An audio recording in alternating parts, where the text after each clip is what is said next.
नमस्कार CG video whatever channel के आज के अंक में एक बार फिर आपका स्वागत है। आज हम बात करने जा रहे हैं भोजपुरी सिनेमा की नई अदाकारा नीता ढूंढगाना के विषय में। जी हाँ, नीता ढूंढगाना एक नेपाली कलाकार है जिनकी खूबसूरत अदाकारी की चर्चा पूरे नेपाल के साथ ही भारत में भी हो रही है, जिन्होंने कई नेपाल की लोकप्रिय फिल्मों के अलावा बॉलीवुड में भी काम किया है। आज वे भोजपुरी सिनेमा में पैर जमा रही है। दिनेश लाल के साथ शेरे हिंदुस्तान से भोजपुरी सिनेमा में शानदार ओपनिंग से नीता काफी उत्साहित है। आइए नीता की फिल्मी करियर पर एक नजर डालते हैं। नीता ढूंढगाना नेपाल की अभिनेत्री के अलावा फिल्म उद्योग से जुड़ी एक मॉडल भी है। फिल्मी पर्दे पर वे 2008 से छाई हुई है। हालांकि शुरुआत में उनको थोड़ी निराशा जरूर हुई, मगर 2013 में आई फिल्म नोटबुक में नेपाली अभिनेता जीवन लुटेल के साथ नीता ढूंढगाना के काम को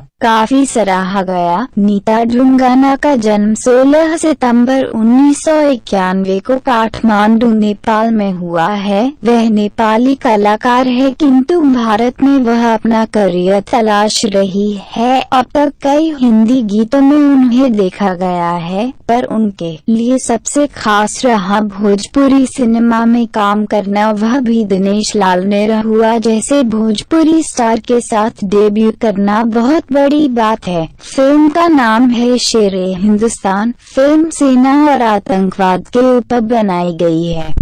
निरहुआ एक सैन्य अफसर है और नीता ढूंढगाना उनकी प्रेमिका है। इसके अलावा फिल्म में आयुष जाल, सुनील थापा, संतोष पहलवान और अमृता कुमार भी है। फिल्म शेरे हिंदुस्तान की सफलता से नीता को भोजपुरी से काफी उम्मीद है। अब देखना है कि नेपाल की खूबसूरत अदाकारा काठमांडू से पटना शिफ्ट होती है या मुंबई। फिलहाल आज के लिए इतना ही। धन्यवाद।